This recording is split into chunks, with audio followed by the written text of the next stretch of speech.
Olá pessoal, o meu nome é Ingraça e sejam muito bem-vindos ao meu canal. Há muitas pessoas que assistem os vídeos do canal, mas não estão inscritos. Não façam isso comigo, meus besties. Não custa nada. É só clicar no botão de se inscrever que assim já não nos perdemos de vista. Feita a inscrição e dado o like, vamos então à análise do reencontro e também de alguns acontecimentos dos episódios 9 e 10 do Casamento às Cegas do México, que foi babado. Eu amei o Pablo. Ele tirou as palavras da minha boca, perguntou tudo aquilo que eu gostaria de ter perguntado caso estivesse lá.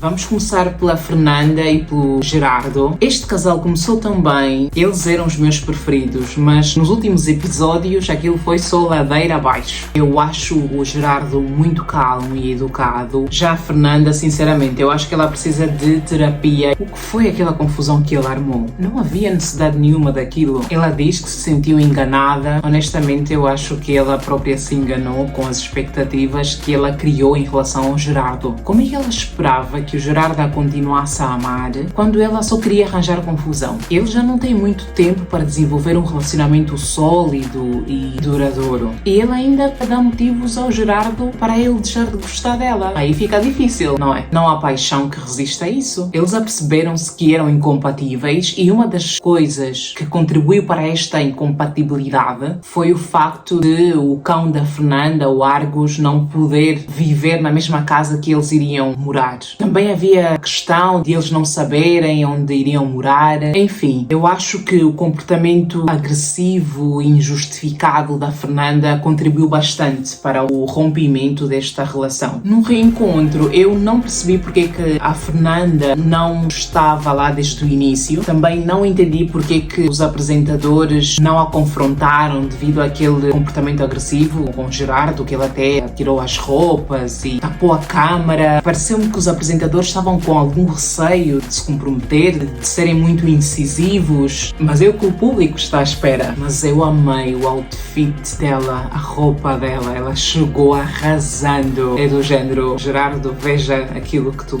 perdeste. Eu acho que ela estava muito bonita no reencontro. Nota-se que ela ainda está muito magoada com o Gerardo, até mesmo nas redes sociais ela de vez em quando ataca o Gerardo, manda assim umas boquinhas ao Gerardo. O Gerardo até ofereceu-se para ajudá-la quando eles se deslocaram àquele círculo da verdade, digamos assim, mas ela recusou-se. Depois começou a acusá-lo que ele só foi ao programa devido à fama. Já ele nega e diz que as intenções dele são as mesmas das dos outros participantes que fizeram parte desta temporada. E como o apresentador viu que eles iam continuar com o bate-boca, ele interrompeu, agradeceu a todos os participantes por terem vindo e por terem feito parte do programa e foi assim praticamente que terminou o reencontro. Quando o Gerardo beijou a Máfer, eu pensei, bem, eles devem estar juntos, mas afinal não. Tanta pompa e circunstância, até eles foram ao círculo para dizer que apenas são amigos. Realmente, a Máfer gosta dos holofotes. E ela, buena boa, em relação àquilo que a Francesca disse, que ela só gostava da fama e dos holofotes e de estar na ribalta. Bem à vontade, assumiu mesmo, sim, eu gosto disto, gosto da atenção. E eu acho que nesta altura a Francesca ficou um bocadinho sem jeito. O próximo casal é a Iraís e o René. Sinceramente, eu não estava à espera que ele dissesse não no altar. Pareceu-me que ele iria contra tudo e todos para ficar com a Iraís. Mas ele depois disse que não estava preparado para casar e também o facto de o pai dele não ter ido ao casamento estava-lhe a custar muito.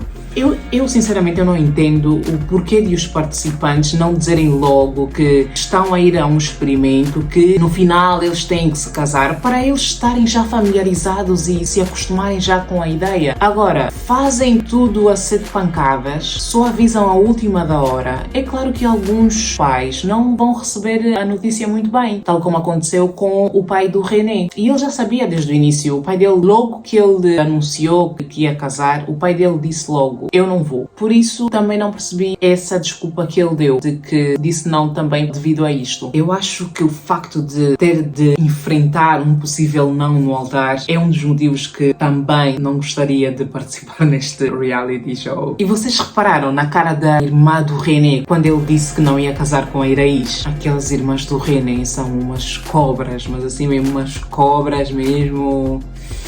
Enfim, eles disseram que ainda tentaram namorar após o programa, mas devido à distância, eles se viram obrigados a terminar o relacionamento. Mas eu gostei a forma como eles se apoiaram, a forma como o René apoiou a Iraís durante o programa, até porque a Iraís foi bem escrutinada sobre aquela questão dela declarar-se ao Fernando. Já agora, afinal ela declarou-se ou não? Eu, na minha opinião, eu acho que ela declarou-se, mas ela continua a dizer que não e a dizer que a ordem das cenas foram invertidas. Mas o que é que vocês acharam? Ela declarou-se ou não? Eu acho que ela declarou-se, sinceramente. Com ou sem cenas invertidas, eu acho que ela declarou-se ao Fernando. E o Pablo, muito sincero, ele disse: não, Iraís, tu te declaraste. Já a Cíntia tentou pôr panos quentes ao dizer que a declaração da Iraís dependia da interpretação de cada um, que talvez a Iraís quisesse dizer apenas que se importava com o Fernando. E fui a única que reparou na cara da Rócio quando a Iraís estava a ser escrutinada e a Rócio a dizer que foi mal interpretada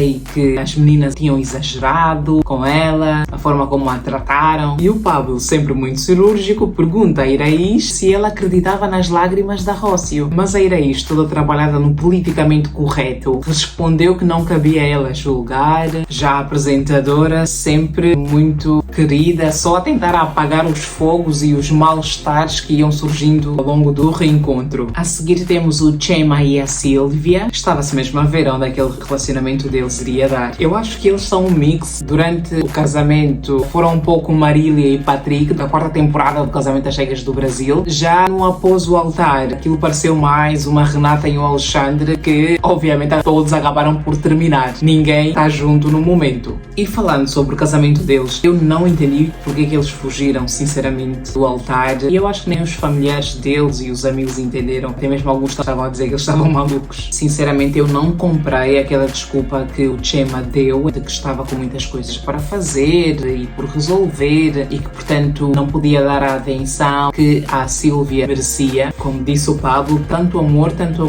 que agora não estão juntos. Sinceramente, para mim, isto não é amor, porque quem ama está-se junto, independentemente dos obstáculos. A não ser que o teu parceiro é tóxico e, obviamente, para o bem da tua própria saúde mental, tu decides remover esta pessoa da tua vida, tal como eu fiz com o meu ex tóxico, que ele era nível Chernobyl. A Cíntia depois pergunta ao Chema se tinha mais alguém na vida dele e ele diz que não, que quer ficar solteiro. E o Pablo, sempre muito cirúrgico, ele diz: então porquê que foste ao experimento? E ele lá responde que ele queria ver se o experimento era mesmo real e que quis crescer como pessoa.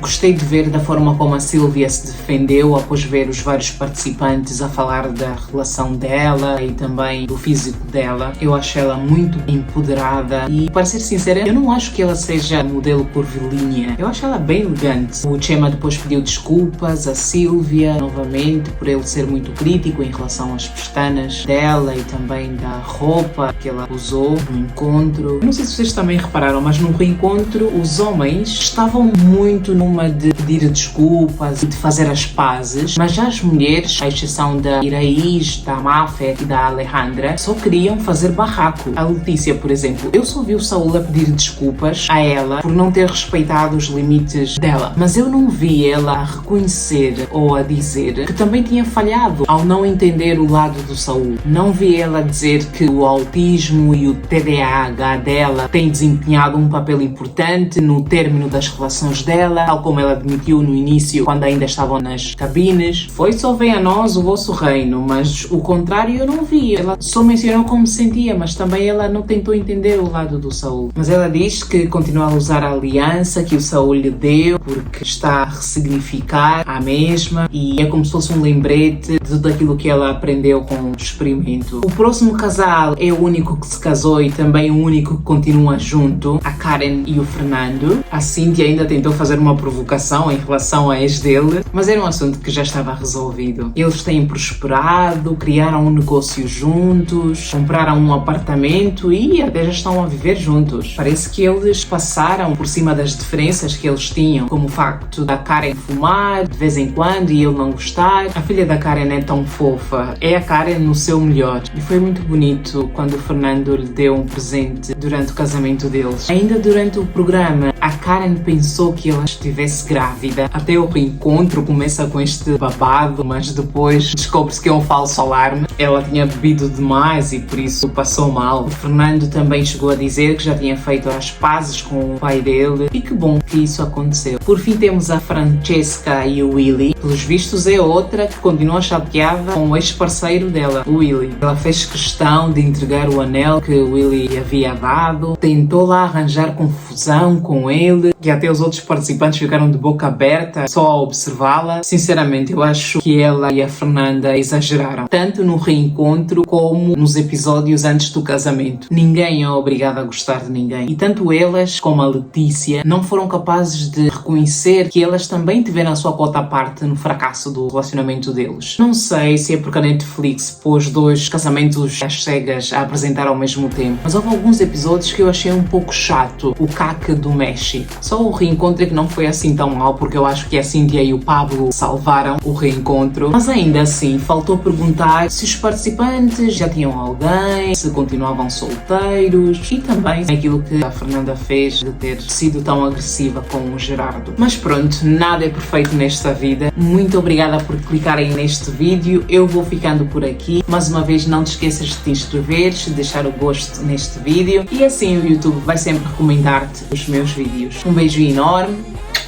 Tchau, tchau!